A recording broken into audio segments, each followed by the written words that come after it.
Mbrëm rreth orës 23 në qendrën e re tregtare në qytetin e Tetovës, një e mitur 14 vjeçare ka tentuar të hidhet nga kati i dytë në pjesën nga rruga e Ilindenit. Fal ndërhyrjes së shpejtë të policisë, ajo është shpëtuar në momentet e fundit, por shkaqet e këtij akti akoma janë të paqarta. Viteve të fundit, kjo qendër tregtare e cila ndodhet në zemër të Tetovës dhe nuk është aq e frekuentuar, është shndërruar në vatër të ndodhive dhe fatkeqësive të ndryshme.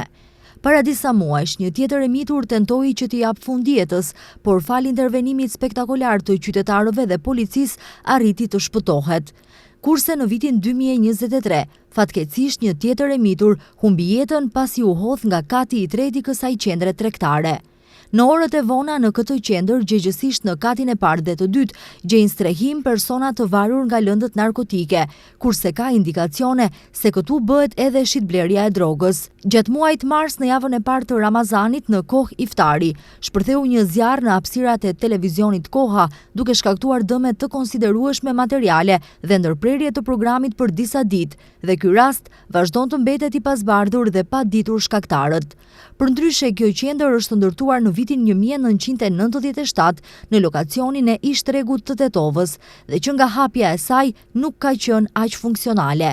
Kjo qendër numëron rreth 350 lokale, prej të cilave më pak se gjysma janë në funksion. Qendra është e hapur, nuk ka ndriçim dhe askush nuk përkujdeset për mirëmbajtjen e saj.